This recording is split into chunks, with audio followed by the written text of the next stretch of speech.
A catástrofe climática no Rio Grande do Sul já atingiu quase todos os municípios do estado. São mais de 2 milhões de pessoas afetadas pelas enchentes. E além de todo o prejuízo material, emocional, a população ainda vai enfrentar outros reflexos dessa tragédia: os problemas de saúde, que podem surgir quando o nível da água baixar. A água estagnada e contaminada pelo material orgânico, urina de rato, dejeto humano e até agrotóxico pode provocar infecção, além do aumento de casos de leptospirose, hepatite A, tétano e doenças diarreicas. Nos abrigos podem surgir ainda infecções respiratórias, piolhos, sarnas. A população riograndense precisa seguir alerta com as chuvas, mas também com a prevenção desses possíveis problemas de saúde que vão surgir quando a água baixar. Segunda-feira, 13 de maio de 2024.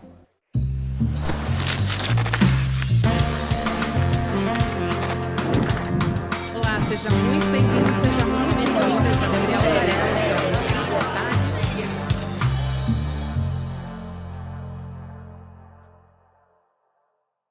Olá, seja muito bem-vindo, seja muito bem-vinda. Eu sou a Gabriela Varela, esse é o Videocast em Detalhes. E aqui, começando mais uma semana, você já sabe, sempre com um convidado ou uma convidada, a gente analisa uma temática ou uma notícia importante do momento.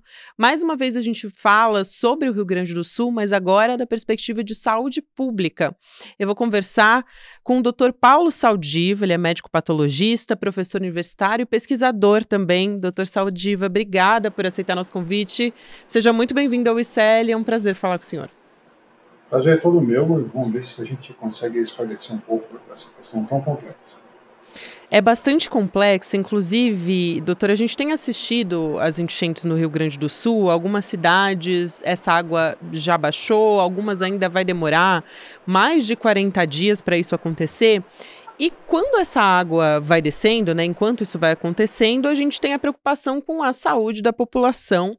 Tem o fator da perda dos bens materiais, claro, o impacto para a saúde mental, pessoas feridas, muitas pessoas morreram também.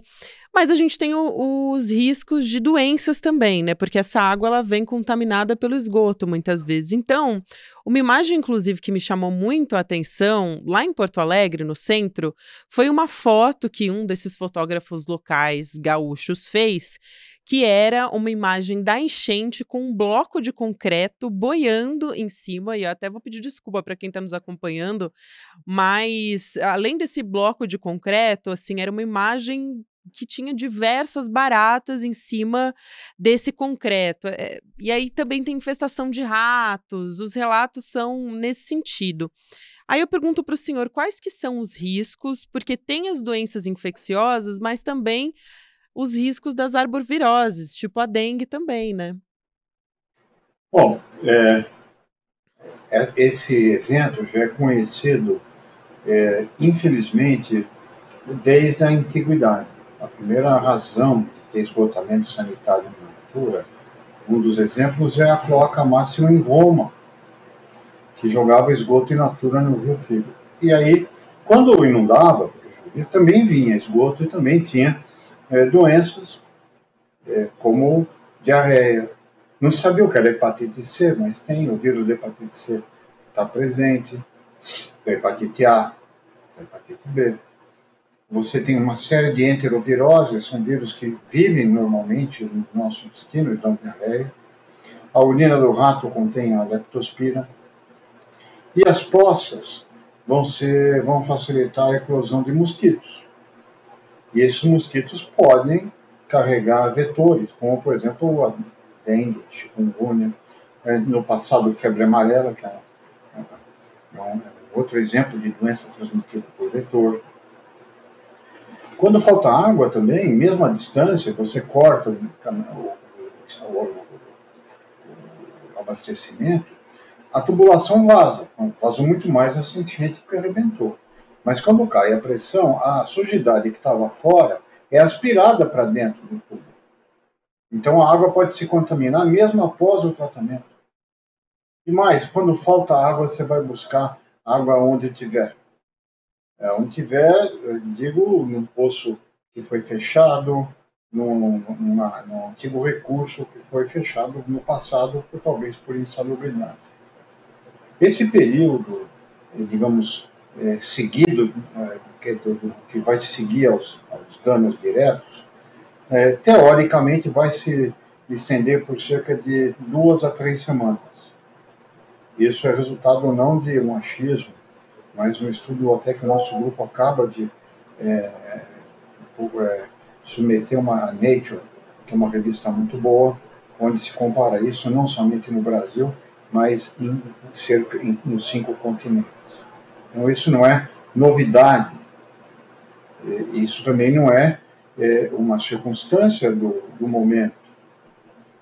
Quando você avisa sobre desastres climáticos, e vai tentar remediar depois que ele ocorreu, normalmente a gente pode fazer muito pouco, e quando faz, já é muito tarde. Sem dúvida, doutor. Inclusive, a própria Secretaria de Saúde de Porto Alegre emitiu um alerta também.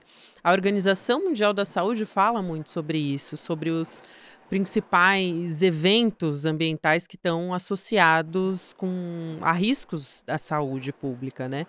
Então, isso é muito importante. Agora, eu quero perguntar para o senhor a relação como é que a urgência climática alterou e agravou, se está agravando, na verdade, esse cenário também, né? Porque no caso da dengue, a gente está falando de atingir uma proporção epidêmica, por exemplo. O que a gente pode esperar daqui para frente do ponto de vista da saúde pública?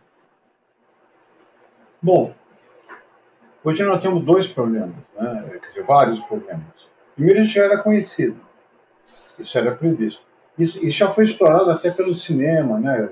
Quando tem um cientista que prevê que vai ter uma onda grande ou um frio intenso, depois ninguém acredita. Só que no filme, esse cientista, misturado com um ex-piloto da NASA, com um comportamento meio disruptivo, ele vai e acaba destruindo o meteoro ou salvando as pessoas Ou de não uma olhe para forma. cima, né? Não olhe para cima, isso já foi explorado, né? Muito tempo. Mas do ponto de vista, a realidade é um pouco diferente da ficção. O que está acontecendo com a dengue aconteceu antes, já foi cantado antes pela febre amarela aqui na região urbana de São Paulo, em 2018, 2019. Ela quase vira febre amarela urbana, porque o mosquito veio, o macaco, a diferença entre a febre amarela silvestre e a urbana é que na silvestre o vírus está guardado predominantemente em mamíferos que vivem no ambiente silvestre. E a urbana não. As pessoas têm febre amarela e o mosquito suga de humano para humano. Então, quase que a gente tem um surto de febre amarela urbana na maior cidade da América Latina. E se não tivesse vacina, foi feito um cinturão vacinal na Zona Norte, onde, através dos corredores ecológicos e desmatamento, o macaco portador chegou na Cantareira, quando normalmente ele não chegava por ali, chegou pelo sul, da região de Minas e também da Cantareira. Então isso está cantado, a saúde pública sabe isso. O que você está fazendo agora, infelizmente, essas tragédias vão ser mais frequentes e tem um caráter demonstrativo. A principal, digamos, se pode se encontrar uma virtude nisso, que é difícil, porque você acha que conviver com perdas humanas e vidas, é que você desloca a questão das mudanças climáticas do ambiente remoto, você tira isso do urso polar, da foca, da perda de biodiversidade em ambientes silvestres, e traz para dentro de onde moram as pessoas que, aliás, consomem energia de forma desmesurada. Então, a gente fala muito de saúde planetária, mas são as cidades onde vive mais de 50% da população global. E nas regiões metropolitanas, elas influenciam a demanda de energia. E não adianta você extrair de um lugar remoto, porque o clima é global e está alterando seu regime de chuvas. E nós vamos ter que aprender, não só prevenindo, mas vai demorar um tempo, evitando, mas agora mitigando. reduzindo os danos, fazendo política de contenção e redução de riscos. E é bom que se faça antes, que se faça manutenção de bombas, de diques, de coisas que são consideradas, digamos, de menor visibilidade política. E também não é hora de ficar condenando quem não fez, porque tem gente que herdou uma estrutura e uma cultura de gestão do espaço urbano é um pouco, digamos, distorcida por valores imobiliários e outros valores que não importa comentar agora. É isso que o senhor fala é fundamental, né, doutor? E também em relação à água, principalmente, ainda está se vivendo um racionamento de água importante e tem a questão da purificação dessa água, muita água contaminada que a população acaba tendo contato, então elas não têm opção. Elas estão ali, elas acabam tendo contato com essa água, seja para ser resgatadas, seja nesses abrigos, porque não tem outro tipo de água disponível. Então, hã, como é que a gente lida com essa situação? Eu queria que o senhor comentasse primeiro um pouco sobre como, de fato, a gente tem uma população vulnerável que está mais suscetível, não só porque elas moram em regiões, hã, que têm costas, por exemplo, e aí é uma região de risco, mas também porque elas acabam também mais suscetível a esse contato com essa água, né. Eu colocaria, é difícil de responder isso do ponto de vista, lógico, idealmente, não está errado falar que você tem que evitar Claro. Uhum. contato, né? A pergunta é só combinar com as pessoas que estão expostas, É. com quem vai perder tudo para tentar salvar aquela televisão, aquilo que para a vida não começar do zero. Quem é que vai deixar as coisas que vão roubar, vão ser saqueadas? Como é que você faz segurança para isso? Porque está todo mundo passando fome. Então, como é que essa história acontece na cidade de São Paulo? Desculpa, desde o século passado, em lugares como Jardim Pantanal, né, só para lembrar, aliás, o nome que está abaixo da calha do Rio Tietê, onde todo ano as pessoas perdem tudo e começam do zero. A questão agora também tem um componente de racismo estrutural, de invisibilidade, E porque quando ambiental, né. pegava a gente, Estrutural e ambiental digamos, também. pobre, né, que não aparecia, não tinha espaço de mídia. Agora aconteceu num lugar onde as pessoas têm um nível de cidadania maior. Então, isso ajuda, um pouco, isso ajuda a dar visibilidade ao problema. Mal comparando, no Brasil morrem 48 mil pessoas em acidentes de trânsito, estimadamente, né, que equivale ao que se perdeu de mortes na média na Guerra Civil de Angola, que foi uma das mais sangrentas da segunda metade do século XX. Mas quando você tem uma colisão entre uma pessoa que tem um carro de alto valor e que foge na frente de uma câmera de segurança, por exemplo, aí você dá visibilidade a literalmente milhares de mortes invisíveis. Então, o que esse horror nos mostra, ele nos tira da zona de conforto e torna visíveis problemas que, de outra forma, já existiam, mas se tornaram invisíveis. Então, o lado, digamos, provoca solidariedade, provoca movimentação, né? Então, a gente como cientista e também como médico, ainda pratico a medicina, uma situação bastante no hospital público, com um serviço que atende pessoas, inclusive falecidas, esse problema já existia.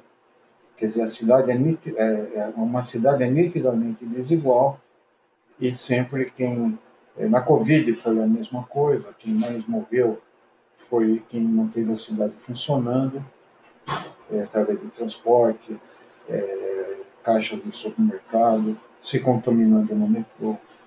Então eu acho que assim, esses episódios eles são trágicos e ao mesmo tempo eles ajudam a dar visibilidade a problemas que são naturalmente invisíveis. Importante isso que o senhor traz, doutor. Tem uma outra questão também que eu acho que é preocupante, que é a questão da comunicação com a população, né. Existe o problema dessas informações chegarem para as pessoas no sentido de: vai chover, você precisa deixar sua casa, essa é uma coisa, né, que é antes, e tem o depois também. Como eu disse, a Secretaria Municipal de Saúde de Porto Alegre publicou um risco de contaminação e dando uma ênfase na leptospirose. Só que aí tem um conflito de há divergências nas recomendações do medicamento para leptospirose entre o governo do estado e a Secretaria de Comunicação, ou seja, município e estado em conflito de informação, né? Porque aí Porto Alegre diz que não há evidências científicas conclusivas sobre benefícios e riscos de uso de remédios por meio da quimioprofilaxia para um contingente populacional, né, exposto a esse risco de contaminação. E aí, no que muda, né, o alerta que foi emitido pelo governo do estado do Rio Grande do Sul recomenda o uso desse medicamento para os casos de leptospirose.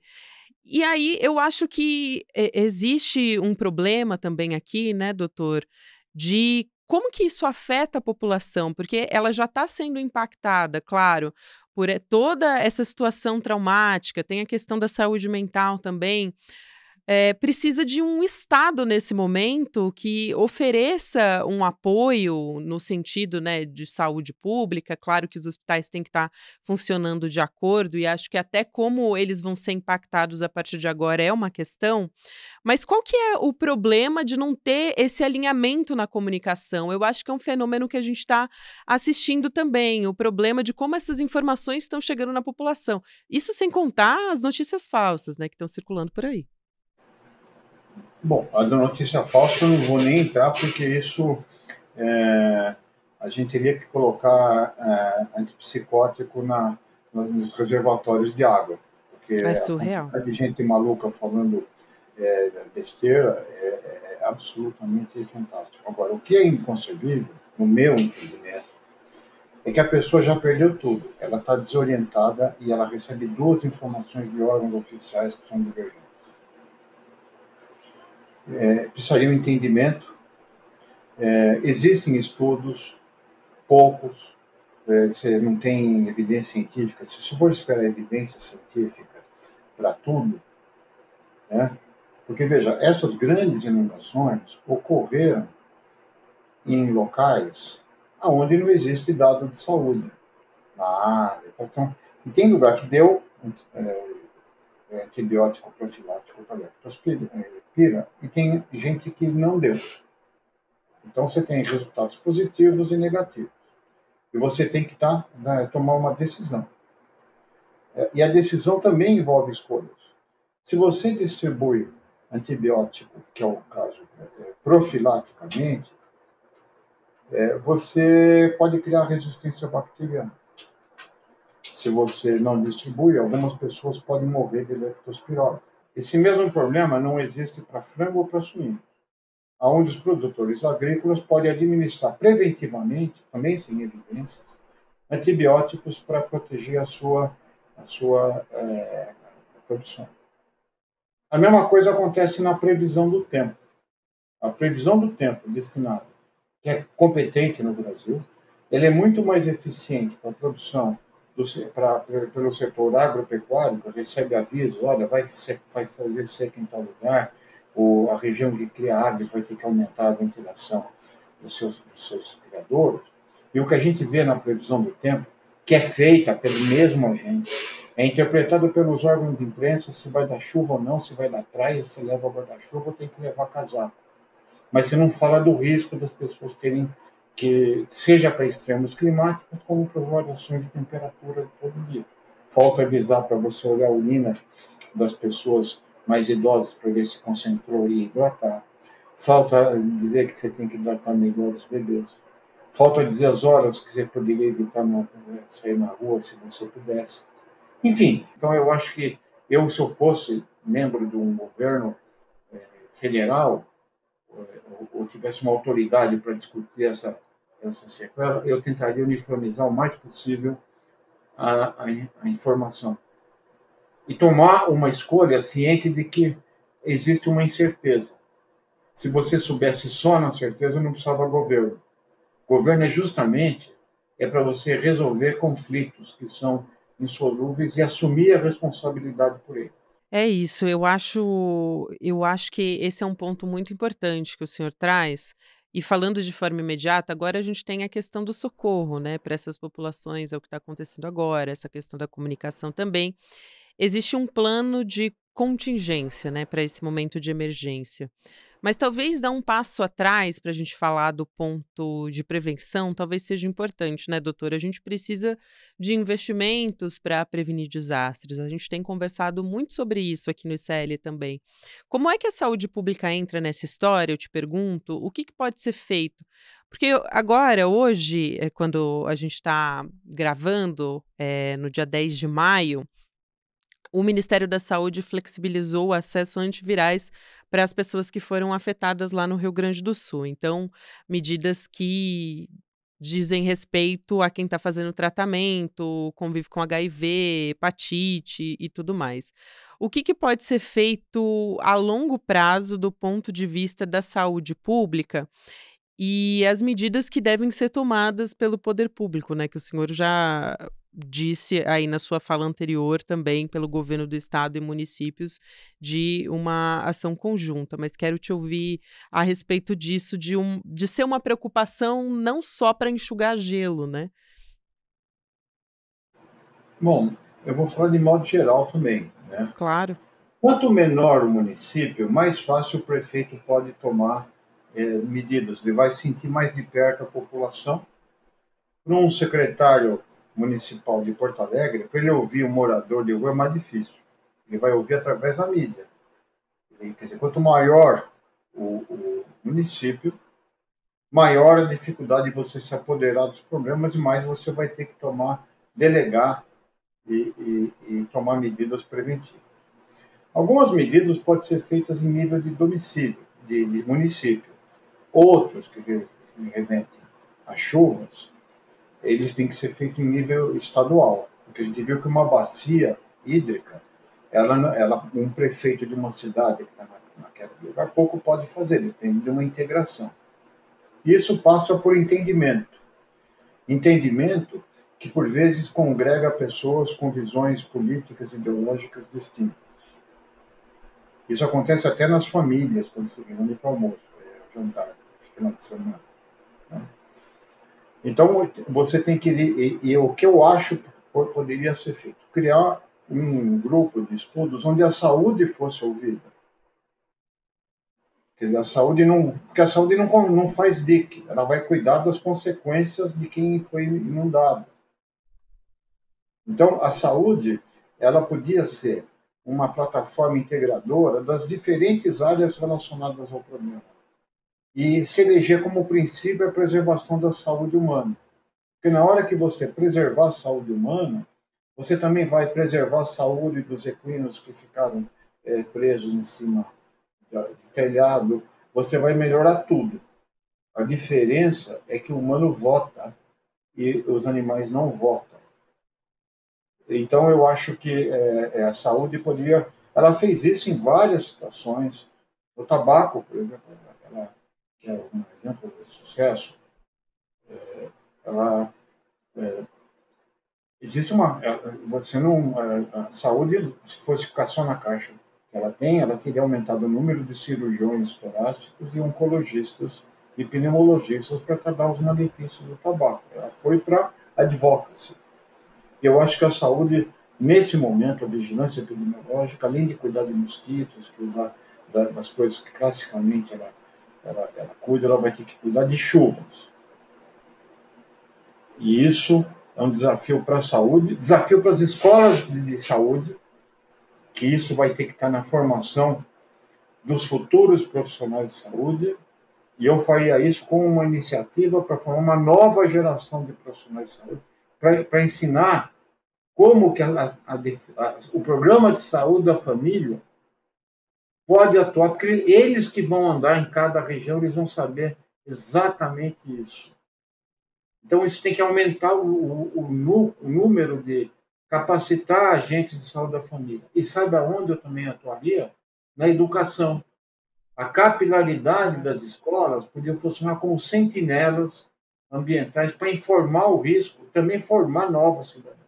A saúde já está fazendo, a educação já está fazendo isso. A saúde ainda não, mas a saúde cabe na escola, né? Em várias questões. Clima, prevenção de doenças sexualmente transmissíveis, dependência de drogas. Então dá para ensinar muito conteúdo transdisciplinar e cidadania, principalmente, através de saúde e educação. Perfeito. Doutor, para a gente fechar, rapidamente eu queria só trazer um reforço aqui, né? Para quem teve contato com a água das enchentes, é importante ficar atento aos sintomas, né? Quais são os mais comuns? Febre, quais são os sintomas que costumam aparecer e aí procurar imediatamente ajuda médica, né? Dizendo que teve, claro, contato com a enchente, como a maior parte da população está tendo. O que se tem que fazer, né, do ponto de vista prático, que a pessoa pode fazer, é quando ele sentir algum sintoma de diarreia, dor de cabeça, dor no corpo, dor articular, alteração da cor das fezes, vômito, ele tem que explicar para aquele médico que está numa UPA, Unidade Básica de Saúde, que vai dar 10 minutos para ele, que ele teve contato com a chuva em tal período há tantos dias atrás. E quanto tempo ele ficou exposto. Perfeito, é isso. Então, Eu acho que que é o esse seria emergencial. a coisa mais sábia que uma pessoa pudesse fazer.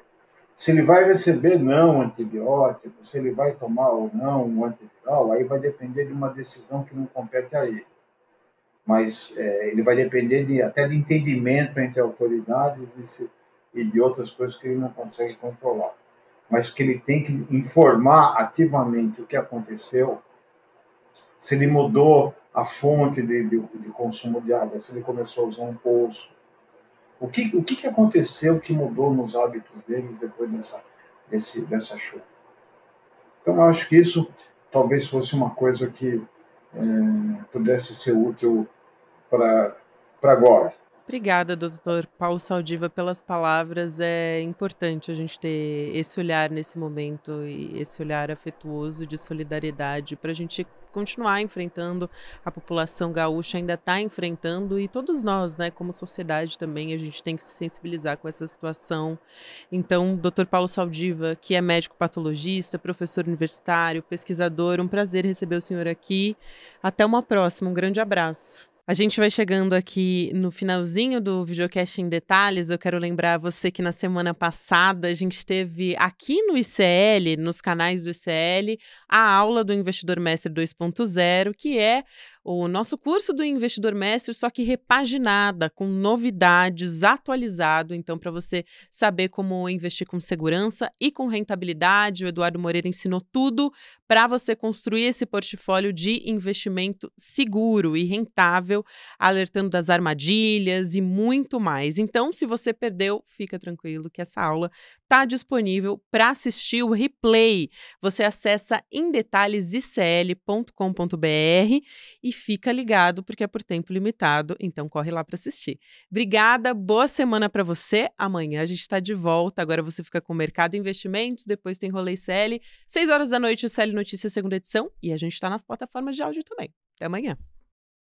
Viva, turma! A aula que a gente deu, tudo o que você precisa saber para investir com segurança e rentabilidade, foi um sucesso e inaugurou o Investidor Mestre 2.0, assim com muito júbilo e muita alegria. E se você não participou dessa aula, que tá todo mundo falando sobre ela, você deve estar vendo nas nossas redes, eu tenho uma notícia boa para você. A gente resolveu liberar o replay da aula por um tempo bem curtinho, mas para quem não viu, poder assistir. Então clica no link que está aqui, assiste essa aula e use esses conceitos para sua vida, para sempre. Eles vão ser extremamente úteis. E essa aula é de graça, então você não tem nada a perder. Aproveita a aula e vamos embora.